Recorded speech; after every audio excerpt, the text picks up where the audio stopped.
ಆತ್ಮೀಯರೇ, ತಮಗೆಲ್ಲ ಮುಂಬರುವ ಯುಗಾದಿ ಹಬ್ಬದ ಹಾರ್ದಿಕ ಶುಭಾಶಯಗಳು. ಈ ಯುಗಾದಿ ಹಬ್ಬವು ತಮಗೆಲ್ಲ ಯಶಸ್ಸು ಕೀರ್ತಿಯನ್ನು ಕೊಡಲಿ ಎಂದು ನಾನು ಆ ಭಗವಂತನಲ್ಲಿ ಕೋರುತ್ತಿದ್ದೇನೆ.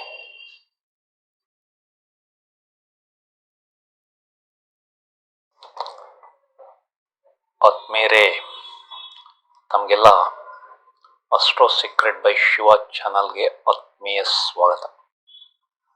ಆತ್ಮೀಯರೇ, ಕಳೆದ ಕೆಲವು ದಿನಗಳಿಂದ ನಾನು ಜ್ಯೋತಿಷ್ಯದಲ್ಲಿ ಕಲಿತ ಹಲವಾರು ವಿಷಯಗಳ ಬಗ್ಗೆ ವಿಡಿಯೋಗಳನ್ನು ಈ ಚಾನಲ್ನಲ್ಲಿ ತಮ್ಮ ಮುಂದೆ ಪ್ರಸ್ತುತಪಡಿಸಿದ್ದೇನೆ. ಈ ಎಲ್ಲ ವಿವರಗಳನ್ನು ತಾವು ನೋಡಿ ಅರ್ಥ ಮಾಡಿಕೊಂಡಿದ್ದೀರಿ ಎಂದು ನಾನು ನಂಬಿದ್ದೇನೆ. ಯಾರಾದರೂ ಆ ವಿಡಿಯೋಗಳ ಬಗ್ಗೆ ತಿಳಿದುಕೊಳ್ಳುವ ಇಷ್ಟವಿದ್ದರೆ ಮತ್ತೆ ಆ ವಿಡಿಯೋಗಳನ್ನು ತಾವು ವೀಕ್ಷಿಸಿ ಅದರಿಂದ ಉಪಯೋಗ ಪಡೆಯಬೇಕೆಂದು ನನ್ನ ನಮ್ರ ವಿನಂತಿ. ಆತ್ಮೀಯರೇ, ಈಗ 31/3/2024 13/4/2024 ಜ್ಯೋತಿಷ್ಯವನ್ನ ಈ ಮುಂಬರುವ ವಿಡಿಯೋಗಳಲ್ಲಿ ತಿಳಿದುಕೊಳ್ಳೋಣ.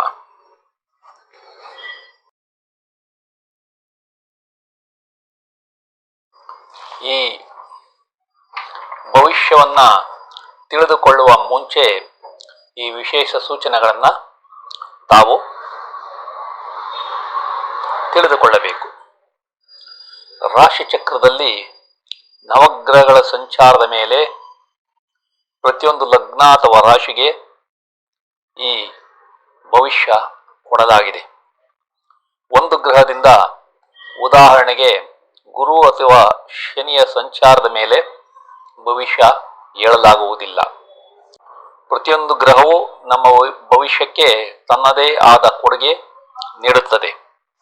ಪ್ರತಿಯೊಂದು ಗ್ರಹವು ಶುಭ ಮತ್ತು ಅಶುಭ ಎನ್ನುವುದು ಅವುಗಳು ಯಾವ ನಕ್ಷತ್ರದಲ್ಲಿ ಸಂಚಾರ ಮಾಡುತ್ತವೆ ಎಂಬುದರ ಮೇಲೆ ನಿರ್ಧಾರವಾಗುತ್ತದೆ. ಚಂದ್ರನ ಸಂಚಾರ ಒಂದು ಭಾವದಿಂದ ಇನ್ನೊಂದು ಭಾವಕ್ಕೆ 2 ಕಾಲರಿಂದ 2.5 ದಿನದಲ್ಲಿಯೇ ಆಗುವುದರಿಂದ ಆ ಗ್ರಹವನ್ನು ಈ ಭವಿಷ್ಯದಲ್ಲಿ ಉಪಯೋಗ ಮಾಡಿಲ್ಲ. ನಿಮ್ಮ ಜನ್ಮ ಜಾತಕ ಮತ್ತು ದಶಾಭುಕ್ತಿ ಅಂತರ್ಭುಕ್ತಿಗಳು ಸಹ ಭವಿಷ್ಯ ನೋಡಲು ಬೇಕಾಗುತ್ತದೆ. ಇನ್ನೊಂದು ಮುಖ್ಯವಾದ ವಿಷಯ, 2 ಏಪ್ರಿಲ್ 2024 26 ಏಪ್ರಿಲ್ 2024 ಬುಧ ವಕ್ರಿಯಾಗಿರುತ್ತದೆ. ಈ ದಿನಗಳಲ್ಲಿ ತಮ್ಮ ಜನ್ಮ ಜಾತಕದಲ್ಲಿ ಬುಧ ವಕ್ರಿಯಾಗಿದ್ದಾರೆ. ಅದು ಈ ಅವಧಿಯಲ್ಲಿ ತಮಗೆ ಅದ್ಭುತ ಯಶಸ್ಸನ್ನ ಕೊಡುತ್ತದೆ ಎಂಬುದು ನಾವು ಅರ್ಥ ಮಾಡಿಕೊಳ್ಳಬೇಕು.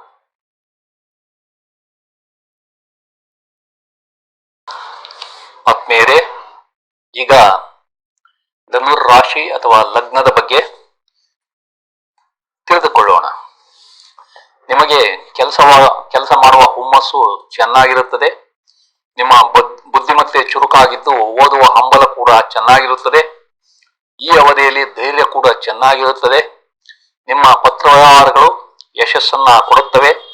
ನೀವು ಮನೆ ಬದಲಾವಣೆ ಮಾಡಬೇಕೆಂದಿದ್ದರೆ ಅದರಲ್ಲಿ ಯಶಸ್ಸು ಕಾಣುತ್ತೀರಿ. ನೀವು ಅಗ್ರಿಮೆಂಟ್ಗಳ ಸಹಿಯನ್ನ ಮಾಡುತ್ತೀರಿ. ನಿಮ್ಮ ಆಸ್ತಿ ವಿಭಜನೆ ಯಶಸ್ಸಾಗುವ ಸಂಭವ ಇದೆ. ನಿಮಗೆ ಒಳ್ಳೆಯ ಆಹಾರ ಸೇವನೆ ಲಭ್ಯವಿದೆ. ನಿಮ್ಮ ತಾಯಿ ಸಂತೋಷ ಮತ್ತು ಒಳ್ಳೆಯ ಆರೋಗ್ಯದಿಂದ ಇರುತ್ತಾರೆ. ನಿಮ್ಮ ಸ್ವಂತ ಮನೆ ಮತ್ತು ಶಾಂತ ಮನೆಯ ವಾತಾವರಣ ಕಂಡುಬರುತ್ತಿದೆ. ನೀವು ವಾಹನ, ಜಮೀನು ಅಥವಾ ತೋಟ ಖರೀದಿಯಲ್ಲಿ ಯಶಸ್ಸು ಕಾಣಲಿದ್ದೀರಿ. ನಿಮಗೆ ಪಿತ್ರಾರ್ಜಿತ ಆಸ್ತಿಗಳು ಲಭ್ಯವಾಗುವ ಸಂಭವ ಇದೆ. ನಿಮ್ಮ ಮಕ್ಕಳ ಸ್ಕೂಲ್ ವಿದ್ಯಾಭ್ಯಾಸ ಯಶಸ್ಸು ಕಾಣಲಿದೆ. ನಿಮ್ಮದು ಯಶಸ್ವಿ ರಿಯಲ್ ಎಸ್ಟೇಟ್ ವ್ಯವಹಾರ ಆಗುತ್ತದೆ. ನೀವು ಕೃಷಿಯಲ್ಲಿ ಲಾಭವನ್ನ ಪಡೆಯಬಹುದು. ನಿಮ್ಮ ಆರೋಗ್ಯ ಉತ್ತಮವಾಗಿರುತ್ತದೆ. ನಿಮ್ಮ ಕಿರಿಯ ಸಹೋದರರಿಗೆ ಲಾಭವಾಗುವ ಸಂಭವ ಇದೆ. ನಿಮ್ಮ ಜೀವನದಲ್ಲಿ ಕಷ್ಟಗಳು ಕಡಿಮೆ ಆಗುತ್ತವೆ. ನಿಮ್ಮ ತಾಯಿಯ ಚಿಕ್ಕಪ್ಪ ಅಪಾಯದಿಂದ ಪಾರಾಗುತ್ತಾರೆ. ನಿಮ್ಮ ಸೋದರ ಮಾವನಿಗೆ ತೊಂದರೆಯಿಂದ ವಿಮುಕ್ತಿ ಹೊಂದುತ್ತಾರೆ. ನಿಮ್ಮ ಹಿರಿಯ ಸಹೋದರನ ಅಕ್ಕಪಕ್ಕದ ಮನೆಯವರ ಜೊತೆ ಒಳ್ಳೆಯ ಸಂಬಂಧ ಹೊಂದುತ್ತಾರೆ. ನಿಮ್ಮದು ಒಳ್ಳೆಯ ವ್ಯಕ್ತಿತ್ವವಾಗಿರುತ್ತದೆ. ನಿಮ್ಮ ಹಾಸ್ಟೆಲ್ನಲ್ಲಿರುವ ಮಕ್ಕಳು ಯಶಸ್ಸು ಕಾಣುತ್ತಾರೆ. ನಿಮಗೆ ಉತ್ತಮ ಆಯುಷ್ಯವಿದೆ. ನಿಮ್ಮ ಪಿತ್ರಾರ್ಜಿತ ಆಸ್ತಿ ಲಾಭವಾಗಬಹುದು. ನಿಮಗೆ ಇನ್ಶೂರೆನ್ಸ್ ಹಣ ಬರಬಹುದು. ಕಷ್ಟವಿಲ್ಲದೆ ಅನಿರೀಕ್ಷಿತ ಲಾಭವಾಗುವ ಸಂಭವ ಇದೆ. ನಿಮಗೆ ವರದಕ್ಷಿಣೆ ಹಣ ಸಹ ಸಿಗಬಹುದು.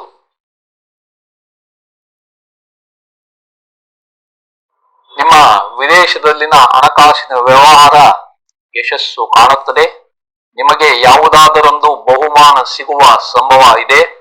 ನಿಮ್ಮ ಕೋರ್ಟ್ ಕೇಸ್ಗಳು ಯಶಸ್ಸು ಕಾಣುತ್ತವೆ. ನಿಮ್ಮ ಶತ್ರುಗಳು ಮೆತ್ತಗಾಗುತ್ತಾರೆ. ನೀವು ಕೆಲಸದಿಂದ ವಜಾ ಅಥವಾ ಕಡ್ಡಾಯ ನಿವೃತ್ತಿಯಾಗಿದ್ದರೆ ಈ ಅವಧಿಯಲ್ಲಿ ಮರು ನೇಮಕವಾಗುವ ಸಂಭವ ಇದೆ.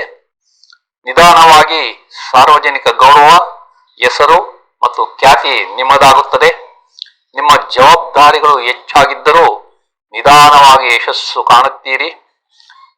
ನಿಧಾನವಾಗಿ ನಿಮ್ಮ ಬಡ್ತಿ, ನೇಮಕಾತಿ ಅಥವಾ ವರ್ಗಾವಣೆ ಸಾಧ್ಯತೆ ಇದೆ.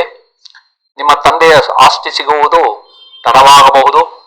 ನಿಮ್ಮ ಕಳ್ಳರ ಪಾಲಾದ ವಸ್ತುಗಳು ನಿಧಾನವಾಗಿ ವಾಪಸ್ ಸಿಗುತ್ತವೆ. ನಿಮ್ಮ ತಂದೆ ತಾಯಿಗೆ ನಿಧಾನವಾಗಿ ಉತ್ತಮ ಆರೋಗ್ಯ ಕಂಡುಬರುತ್ತದೆ.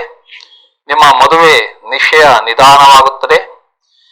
ನಿಮ್ಮ ವ್ಯವಹಾರದಲ್ಲಿ ಪಾಲುದಾರರ ಜೊತೆ ಜಾಗೃತವಾಗಿ ವ್ಯವಹರಿಸಿ. ನಿಮ್ಮ ಕೋರ್ಟ್ ವ್ಯಾಜ್ಯಗಳು, ದಾವೆಗಳು ಮತ್ತು ಕಾಂಟ್ರಾಕ್ಟ್ಗಳು ನಿಧಾನವಾಗುವ ಸಂಭವ ಇದೆ. ನೀವು ಪ್ರಯಾಣದಲ್ಲಿ ಕಿರಿಕಿರಿಯನ್ನ ಅನುಭವಿಸುತ್ತೀರಿ.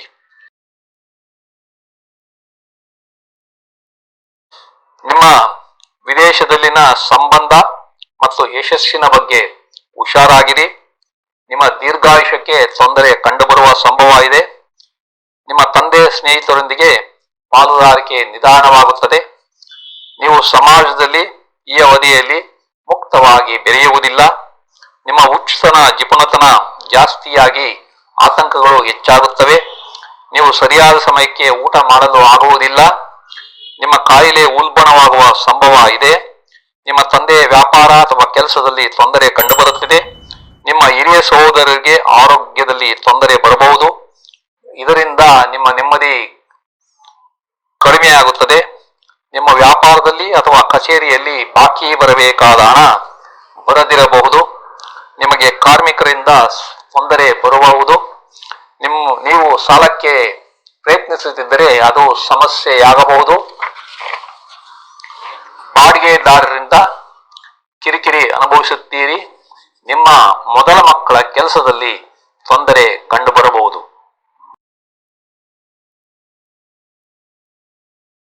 ನಿಮ್ಮ ಪಾಲುದಾರರು ನಷ್ಟ ಅನುಭವಿಸಬಹುದು. ನಿಮ್ಮ ಸ್ನೇಹಿತರು, ಹಿಂಬಾಲಕರು ಮತ್ತು ಸಹೋದ್ಯೋಗಿಗಳಿಂದ ಈ ಅವಧಿಯಲ್ಲಿ ಕಿರಿಕಿರಿ ಇರುತ್ತದೆ. ನಿಮ್ಮ ಆಸೆ, ಆಕಾಂಕ್ಷೆಗಳು ಮತ್ತು ಬಯಕೆಗಳು ಈ ಅವಧಿಯಲ್ಲಿ ಈಡೇರಿಕೆ ಕಷ್ಟವಾಗುತ್ತದೆ. ನಿಮ್ಮ ವಿದೇಶಿ ಸಹಭಾಗಿತ್ವ ಕಷ್ಟವಾಗುತ್ತದೆ. ನಿಮಗೆ ಲಾಭಕ್ಕಿಂತ ನಷ್ಟ ಜಾಸ್ತಿ ಕಂಡುಬರುತ್ತಿದೆ. ಆದ್ದರಿಂದ ಹುಷಾರಾಗಿ ವ್ಯವಹಾರ ಮಾಡಿ. ನಿಮ್ಮ ಪಾಲುದಾರರಲ್ಲಿ ಸಾಮರಸ್ಯದ ಕೊರತೆ ಕಂಡುಬರುತ್ತಿದೆ. ನೀವು ಆಸ್ಪತ್ರೆಯಿಂದ ಬಿಡುಗಡೆಯಾಗಬೇಕಿದ್ದರೆ ಅದು ನಿಧಾನವಾಗಬೇಕಾಗುತ್ತದೆ.